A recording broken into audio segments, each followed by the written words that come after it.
This video presents part 1 of the 7th sacrament, matrimony. Question number 1. What is the sacrament of matrimony? Answer. Matrimony is a sacrament, instituted by our Lord Jesus Christ, which creates a holy and indissoluble union between a man and woman, and gives them grace to love one another holily, and to bring up their children as Christians. Question number 2. By whom was matrimony instituted? Answer. Matrimony was instituted by God Himself in the Garden of Paradise, and was raised to the dignity of a sacrament, by Jesus Christ, in the new law. Question number 3. Has the sacrament of matrimony any special signification? Answer. The sacrament of matrimony signifies the indissoluble union of Jesus Christ with the Church, His spouse, and our Holy Mother.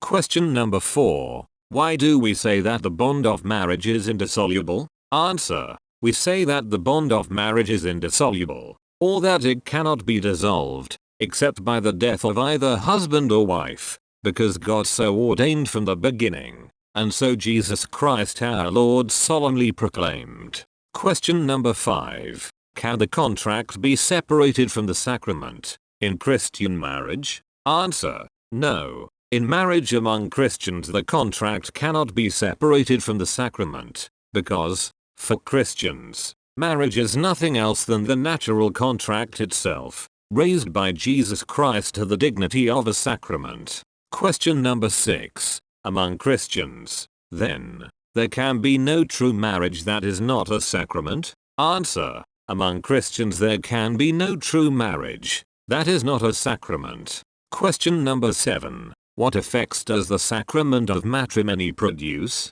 Answer. The sacrament of matrimony, 1. Gives an increase of sanctifying grace. 2. Gives a special grace for the faithful discharge of all the duties of the married state.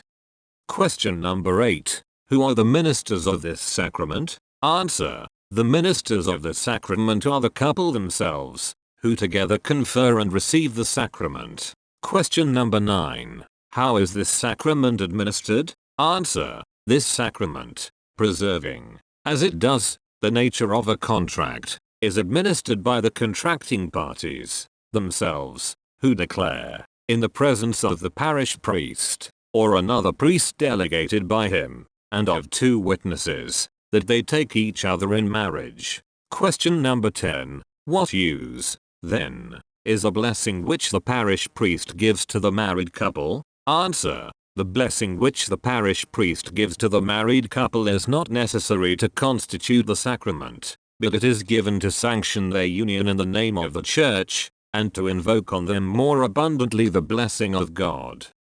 Question number 11. What intention should those have who contract marriage? Answer. Those who contract marriage should have the intention, 1. Of doing the will of God, who calls them to that state.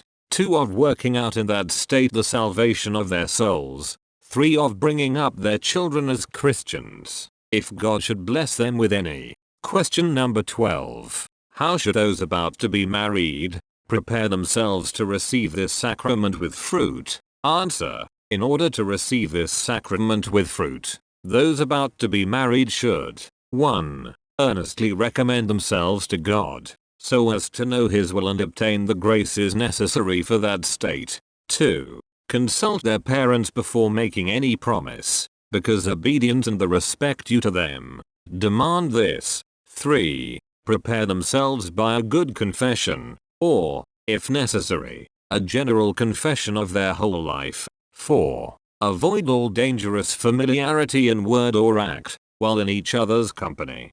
Question number 13. Which are the principal obligations of married persons? Answer. Married persons should, 1. Guard inviolably their conjugal fidelity, and behave always and in all things, as Christians. 2. Love one another, bear patiently with one another, and live in peace and concord. 3. Think seriously of providing for their children, if they have any, according to their needs, bring them up as Christians, and leave them free to choose the state of life to which they are called by God.